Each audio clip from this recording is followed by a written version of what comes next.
안녕하세요. 5월 10일 월요일 새벽 예배를 하나님께 올려드립니다. 기도하십니다. 참 좋으신 주님 감사합니다. 우리의 영혼을 구원하시며 우리의 삶을 애국과 같은 억압과 핍박과 눈물에서 건져내시어 가나안으로 인도하시고자 홍해를 건너게 하심으로 예수 그리스도의 보혈의 능력으로 우리의 삶을 지옥에서 천국으로 저주에서 축복을 바꿔주심을 인하여 감사합니다. 주께로부터 받은 이 은혜를 가지고 이 땅을 사는 동안 담대케 하시고 평강케 하셔서 믿음으로 천국을 침노하며 우리에게 허락하신 복들을 누리며 이 복을 증거하며 살아갈 수 있는 증인들이 될 수 있도록 성도들을 기억하시고 저들의 삶을 불쌍히 여겨 주시옵소서. 오늘도 말씀 가운데 함께 하시길 소망하며 예수님의 이름으로 기도했습니다. 아멘. 우리 예찬송가 204장, 새찬송가 288장 예수를 나의 구주 삼고 찬양하십니다.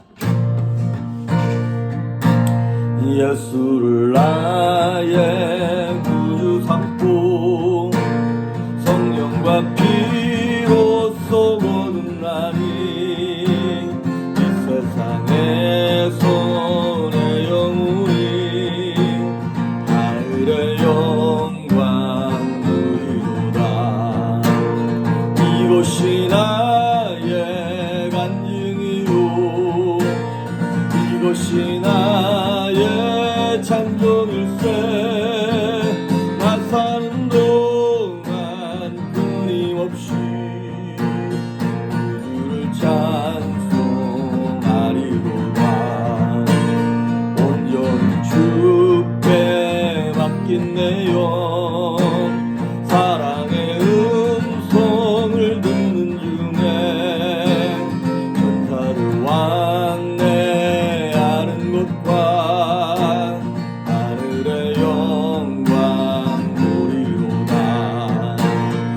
이것이 나의 간증이요 이것이 나의 찬송일세. 나 사는 동안 끊임없이 주를 찬송하리로다. 주 안에 기쁨 누림으로 마음의 풍랑이 잔잔하니 세상과 나는 간 곳 없고 불속한 주만 보이도다. 이것이 나의 간증이요 이것이 나의 찬송일세. 나 사는 동안 끊임없이 주를 찬송하리로다.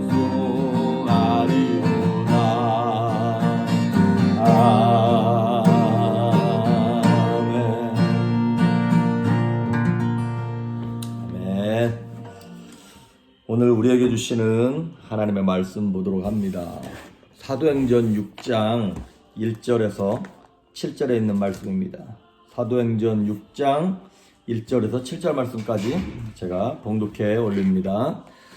그때 제자가 더 많아졌는데 헬라파 유대인들이 자기의 과부들이 매일의 구제에 빠짐으로 히브리파 사람을 원망하니 12사도가 모든 제자를 불러 이르되 우리가 하나님의 말씀을 제쳐놓고 접대를 일삼는 것이 마땅하지 아니하니 형제들아 너희 가운데서 성령과 지혜가 충만하여 칭찬받는 사람 7을 택하라. 우리가 이 일을 그들에게 맡기고 우리는 오로지 기도하는 일과 말씀 사역에 힘쓰리라 하니 온 무리가 이 말을 기뻐하여 믿음과 성령에 충만한 사람 스데반과 또 빌립과 브로고로와 니가노르와 디몬과 바메나와 유대교에 입교했던 안디옥 사람 니골라를 택하여 사도들 앞에 세우니 사도들이 기도하고 그들에게 안수하니라. 하나님의 말씀이 점점 왕성하여 예루살렘에 있는 제자의 수가 더 심히 많아지고 허다한 제사장의 무리도 이 도에 복종하니라. 아멘. 지금 초대교회는 성령 강림 사건이 이후로 이제 어찌 보면 허니문 피리어드를 지나고 있는 거예요. 막 힘있게 일어나고 부흥되고 비록 외부에 핍박도 있었고 또 내부에 아나니아와 삽비라와 같은 그 물질 문제로 말미암아 잠깐 이렇게 갈등을 겪었지만 그럼에도 불구하고 성령의 불길이 너무나 뭐라 그럴까요? 뜨겁게 타오르고 있었습니다. 그래서 1절에 보니까 그때 제자가 더 많아졌어요. 자, 하나님을 예배하고 서로 사랑하는 그런 과정 속에서 더 많아지면서 이제 예배하는 데만 교회가 이렇게 집중하는 것이 아니라 예배 외적인 일들, 구제하고 봉사하는 일들에까지 교회가 사역이 점점 장이 넓혀지고 있는 거예요.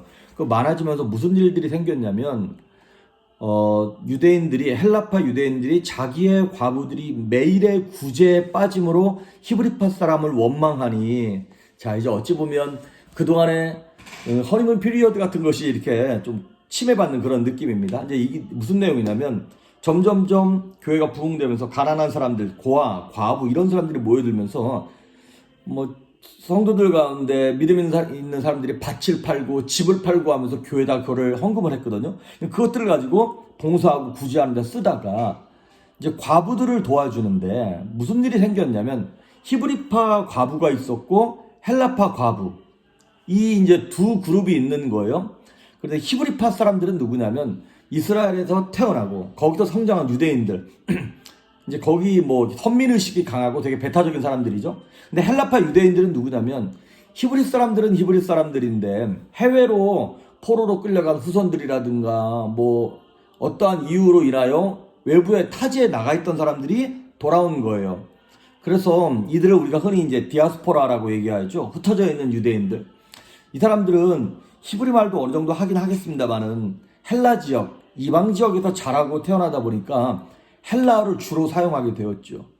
그 약간 성격이나 이런 생각도 개방적이고 혼합주의적인, 원래 이스라엘 지역에서 자란 이 히브리 사람들보다는 조금 더 개방적인 혼합주의적인 성격이 좀 있었겠죠. 그런데 그 중에서도 그 과부들, 사실 옛날에, 지금도 여성 혼자 살아가기가 쉽지 않겠지만 2000년 전에는 더더욱이 남편이 없거나 자녀가 없다, 그러면 여성들이 살아갈 수 있는 방법이 없는 거예요. 그래서 그들을 교회에서 이제 도와주고 있었던 것이죠. 그런데 문제가 어떻게 생겼냐면 헬라파 유대인들 과부들이 그 구제하는 데 있어서 히브리파 과부들보다 차별을 받기 시작하는 거예요. 이제 이 안에서 슬슬 이렇게 인맥 같은 것들이 작용해서 이제 나랑 더 친한 사람들, 원래부터 알고 있던 사람들의 고향 동문이다 이런 것들로 인하여 이제 약간 차별이 보여졌던 것이죠. 이제 교회는 살아있는 생명체와 같죠. 그러다 보니까 좋은 일만 있으면 되는데 필연적으로 이제 갈등이 존재하게 되어 있습니다. 그래서 교회가 참 거룩함을 강조하다 보면 이게 거룩함이라는 것이 배타적이잖아요. 그러다 보니까 누군가를 비판해야 되고 그 비판은 아픔과 분열을 갖고 오게 되어지고 거룩함을 추구할 것인가, 아니면 모두가 다 행복하고 해피해야 돼, 그래서 화목을 추구할 것인가. 화목을 추구하다 보면 그 사람의 상태가 어떻든 다 받아들여야 되는데, 그러다 보면 은연중에 부정과 부조리 같은 것에 대한 가능성도 있게 되어지고, 그래서 이게 거룩함을 메인으로 추구하는 교회냐, 화목함을 메인으로 추구하는 교회냐, 사실 두 개가 함께 가야 되는데 이 죄가 있는 이 땅을 살다 보니까 이것이 100% 완벽하게 서로 공존하기가 참 어려운 그런 세상을 우리가 지금 살아가고 있습니다. 사실 예를 들면 우리 교회가 속해 있는 교단이 남침례 교단입니다. 서든 베프티스트. 남침례 교단은 여성들에게 목사 안수를 하지 않습니다. 약간 보수적이에요. 다른 교단들에 비해서 울트라 보수적이죠, 우리 남침례 교단이. 그래서 성경에서 뭐라고 말하고 있느냐를 굉장히 중요하게 생각을 하는 거예요.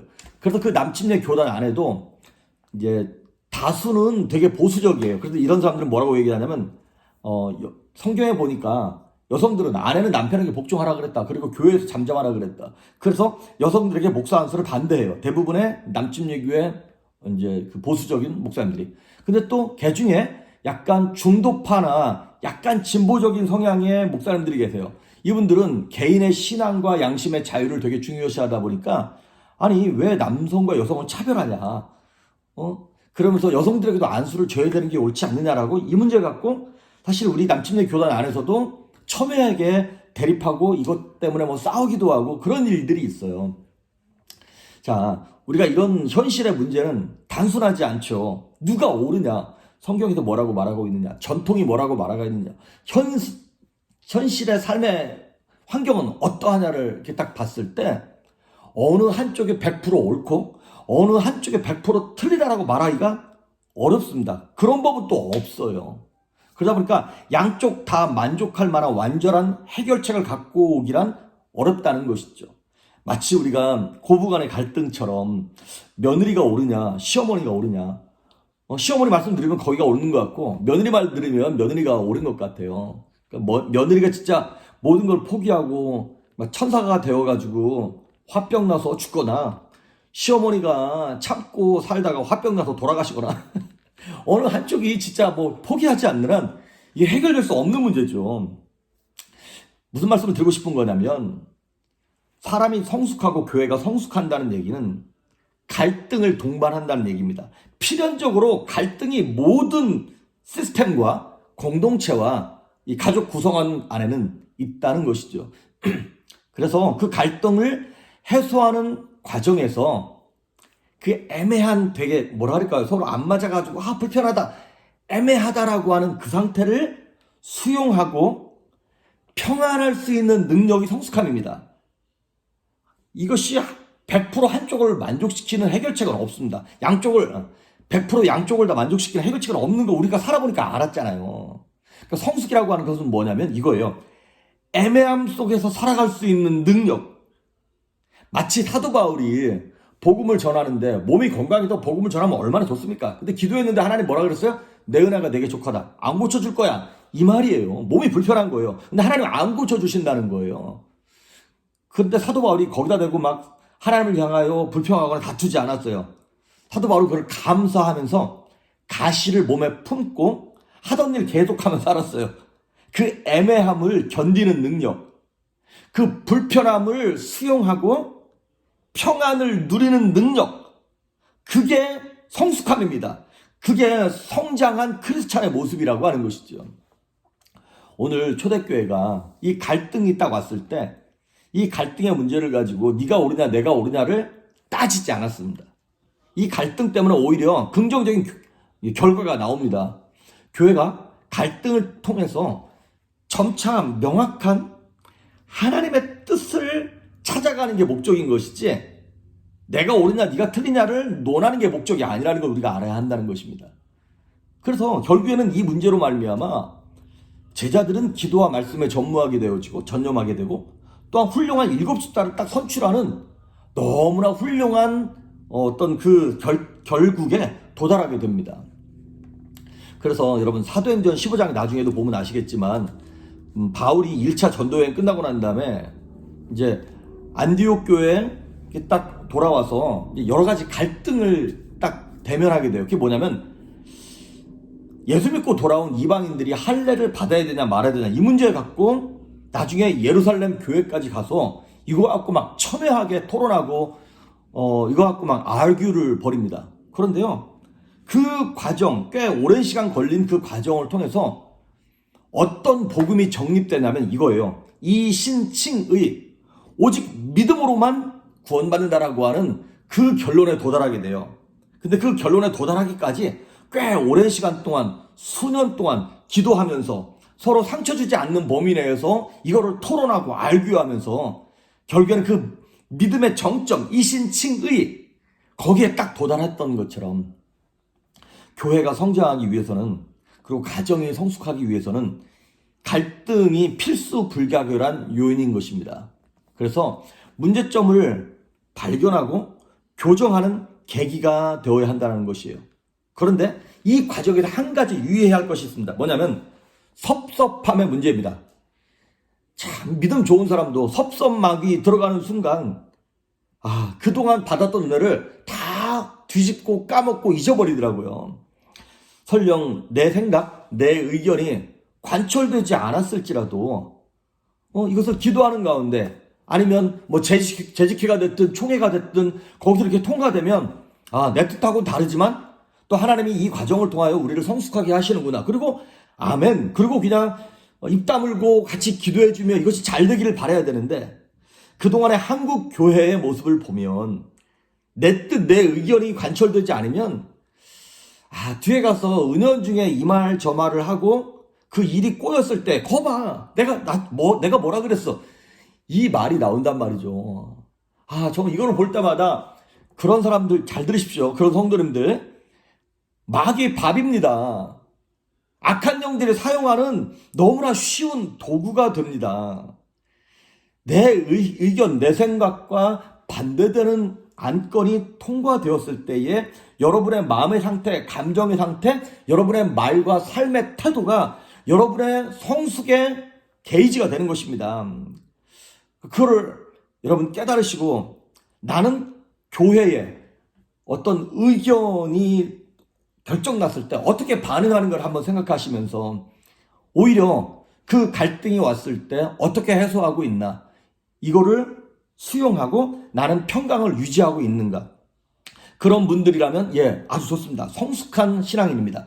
하지만 그렇지 않고 계속 목사가 불편하고 교회가 불편하고 내 반대 진영에 있는 사람들이 불편하다면 여러분 신앙 크기 힘듭니다.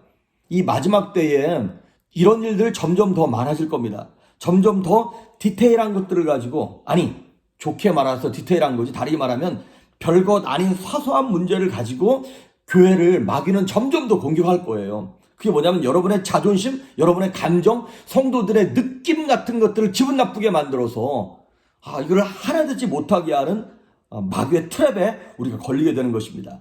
오늘 내일도 이 말씀을 보겠습니다만은 초대교회는 이 섭섭함의 문제, 섭섭 마귀의 문제를 어떻게 처리했는가를 우리가 볼 때 여러분 그 애매함을 받아들이고 평강을 누린다. 한번 따라해 보시겠어요?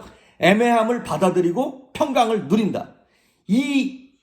이것만 딱 마음에 품고 내 것을 포기할 건 포기하면서 말씀에 순종하고 정말 교회 공동체 리더십에 순종하면서 정말 믿음으로 서포트하고 기도함으로 서포트함으로 하늘의 복이 이 땅의 축복들이 우리 교회 가운데 여러분의 삶 가운데 풍성할 수 있기를 주의 이름으로 축복합니다. 기도하십니다. 좋으신 하나님 감사합니다. 가정도 교회도 삶도 문제투성입니다. 갈등투성이입니다. 하지만 그 갈등 속에서 하나님의 뜻을 발견하게 하시고 내 것만을 고집하거나 주장하지 아니하게 하시며 정말 양보하며 내 것을 내려놓을 때 좀 하나님의 공동체가 거룩히 서갈 수 있도록 우리 조이풀교회를 주께서 축복하시고 우리 조이풀 가정들 한 가정 한 가정을 하나님 눈동자처럼 살펴주셔서 저들로 하여금 사도 바울처럼 초대교회 리더들처럼 지혜롭게 풀어갈 수 있는 하늘의 지혜를 허락하시고 담대한 믿음을 허락하여 주시옵소서. 감사드리옵고 예수님의 이름으로 기도했습니다. 아멘.